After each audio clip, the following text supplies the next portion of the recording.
अभिवादन स्वीकार कीजिए ब्रजेश मिश्रा का। और आप देखना शुरू कर चुके हैं द डिबेट। बहनों भाइयों, आज की सबसे बड़ी खबर है और 1 महीने से चल रही बहस का सबसे बड़ा मुद्दा है। चंपत राय का इस्तीफा मंजूर हो गया है। अनिल मिश्रा का इस्तीफा मंजूर हो गया है। गोपाल राव को गेट से बाहर कर दिया गया है। 3 घंटे तक चली ट्रस्ट की बैठक में त्यागपत्र स्वीकृत होने में सिर्फ 1 मिनट लगा, लेकिन वो भी कुछ ऐसे सदस्य थे जो चंपत राय के पैरोकार भी थे, लेकिन पराशरन जी ने एक लाइन में बात समाप्त कर दी और ये कहा कि जिस समय त्यागपत्र दिया गया उसी समय वह स्वीकृत हो गया है और ये ट्रस्ट के संविधान का ये अनुच्छेद है। लेकिन बहनों भाइयों, 1 महीने का वक्त लग गया। आज चर्चा इस विषय की करेंगे, व्हाट नेक्स्ट, अब आगे क्या। आज चर्चा इसी बात की। बहनों भाइयों, भगवान राम जब तक अपना काम पूरा नहीं करा लेते हैं, अपने भक्तों को चैन से नहीं बैठने देते। राम काज कीन्हो बिना मोहि कहाँ विश्राम। मतलब जब तक राम का काज पूरा नहीं होगा तब तक उनके भक्त विश्राम नहीं कर सकते। शायद यही वजह है पिछले 1 माह से निरंतर लगातार 24 घंटे हर वक्त भारत के सभी टेलीविजन न्यूज चैनल्स, भारत के अधिकांश समाचार पत्र और पूरा इंटरनेट मीडिया उन लुटेरों की तलाश में था, उनको बेनकाब कर रहा था जिन्होंने रामधन में गबन और लूट की। बहुत से लोग कहते हैं कि ईश्वर जीवंत है, इसका प्रमाण दीजिए। मैं उनसे हमेशा ये बात कहता हूं और इस वक्त तो ज्यादा कहता हूं कि जिन्हें प्रमाण चाहिए वो रामलला के दरबार चले जाएं और उनका धन लूटने वालों का गबन करने वालों पर क्या कालिख पुती है, यह भगवान की जीवंतता का प्रतीक है। उदाहरण मात्र, ईश्वर हैं। 5 वर्षों तक उन्होंने देखा और फिर ऐसा परिदृश्य सजा कि जिसने 1 रुपया भी खाया है उसके मुंह पर कलंक आया। शायद एक दिन गिरफ्तार होते, जेल गए होते, मामला खत्म हो गया होता। लेकिन ईश्वर की महिमा है।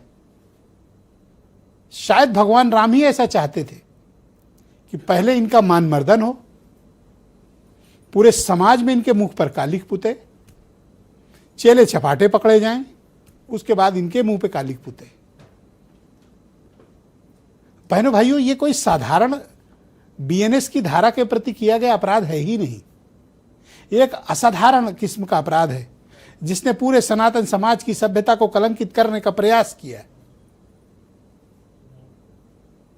और मैं सराहना करूंगा पराशरन जी की, सुप्रीम कोर्ट के उस महान सीनियर अधिवक्ता की, जो आज ऑनलाइन जुड़े थे वीडियो कॉन्फ्रेंसिंग में और 2 टूक ट्रस्ट की मीटिंग में कह दिया कि जिस वक्त इस्तीफा दिया गया उस वक्त वो इस्तीफा स्वीकार है, उसमें कोई इफ एंड बट है ही नहीं। ये विचार करने योग्य विषय ही नहीं है कि उसके लिए इतना इंतजार करना चाहिए था। ये उसी दिन स्वीकृत हो गया था, ऐसा ट्रस्ट का बाइलाज कहता है। और सिर्फ इतना ही नहीं हुआ, चंपत राय और उनकी पूरी टीम ट्रस्ट से बाहर की गई। उनका सबसे खास साथी डॉक्टर अनिल मिश्रा, वो भी ट्रस्ट से बाहर किए गए। गोपाल राव को बाहर का दरवाजा दिखाया गया और कृष्ण मोहन को इंटरिम महामंत्री बनाया गया। लेकिन एक सबसे बड़ी खबर है जो अब तक लोगों को पता ही नहीं है, या पता है तो कुछ लोगों को, जिन्होंने समझा ही नहीं। आपको मैं ले चलता हूं नृपेंद्र मिश्रा के उस स्टेटमेंट पर। उन्होंने क्या कहा था नृपेंद्र मिश्रा ने, याद करिए। 18 चैनलों को 1-1 घंटे का दिल्ली में उन्होंने इंटरव्यू दिया था। जो आदमी बाइट तक नहीं देता, उसने 18 चैनलों को 1-1 घंटे का इंटरव्यू दिया और ये कहा था हर इंटरव्यू में, याद करिएगा वो बात, कि ट्रस्ट को चलाने के लिए एक अनुभवी अधिकारी की आवश्यकता है। तो आपको पता है आज ट्रस्ट की बैठक में यह प्रस्ताव पास हो गया है कि ट्रस्ट को में एक मुख्य कार्यकारी अधिकारी अपॉइंट किया जाएगा और उस सीईओ की तैनाती नियुक्ति के लिए एक सर्च कमेटी भी बना दी गई है। सर्च कमेटी के मेंबर्स के नाम भी आ गए। यानी अब कोई कृष्ण मोहन नहीं चलाएंगे, कोई ग्रुप नहीं चलाएगा, कोई गैंग नहीं चलाएगा। अब एक इसको प्रोफेशनली एक सीईओ का अपॉइंटमेंट होगा जो पूरी संस्था को अपने नियम और कानून के हिसाब से चलाएगा। बहनों भाइयों, ये शानदार पहल है और इस पहल की सराहना की जानी चाहिए। वो इसलिए क्योंकि राम मंदिर ट्रस्ट किसी की बपौती नहीं है, किसी एक व्यक्ति की जागीर नहीं है, किसी चंपत राय की व्यक्तिगत प्रॉपर्टी नहीं है। वो दुनिया भर में फैले भारत के सनातन समाज के करोड़ों राम भक्तों की प्रॉपर्टी है, जिस पर उनकी सच्ची आस्था है, श्रद्धा है, और उसकी पारदर्शिता सर्वोच्च है। भगवान राम किस लिए जाने गए हैं? नैतिकता, आदर्श और पारदर्शिता के लिए। इसीलिए मर्यादा पुरुषोत्तम कहलाए। उनके बाद कोई मर्यादा पुरुषोत्तम नहीं आया। तो वही शुचिता, वही शुद्धता, वही पवित्रता, वही धार्मिकता ट्रस्ट के कार्यों में भी दिखनी चाहिए। भारत का हिंदू ही तो यही चाहता है। वो ये नहीं पूछता कि 2300 करोड़ रुपए मंदिर में कहां लगा, वो हिसाब चाहता है। वो चाहता है कि उसने जो धन दिया है वो सच्चे कार्यों में इस्तेमाल हो। और बहनों भाइयों, अफसोस के साथ कहना पड़ रहा है, पूरे ट्रस्ट ने एक भी सामाजिक कार्य में 1 रुपया नहीं खर्च किया है। करोड़ों अरबों रुपए आ रहे हैं, इनको अच्छे धर्मार्थ चिकित्सालय बनाए जाए, स्कूल के लिए बच्ची बेटियों के लिए शिक्षा के लिए स्कूल खोले जाए, लोगों को फ्री ट्रांसपोर्टेशन गरीबों को उपलब्ध कराया जाए, उनकी बेहतरी के लिए काम किया जाए। ये किसी चंपत राय की जागीर नहीं है। लेकिन एक चीज है कि इस पूरे अभियान के दौरान अगर कहीं सबसे ज्यादा बेचैनी दिखी तो विश्व हिंदू परिषद में। उन्हीं के प्रवक्ता और उन्हीं के लोग बार बार आकर किस्म किस्म के बयान दे रहे थे।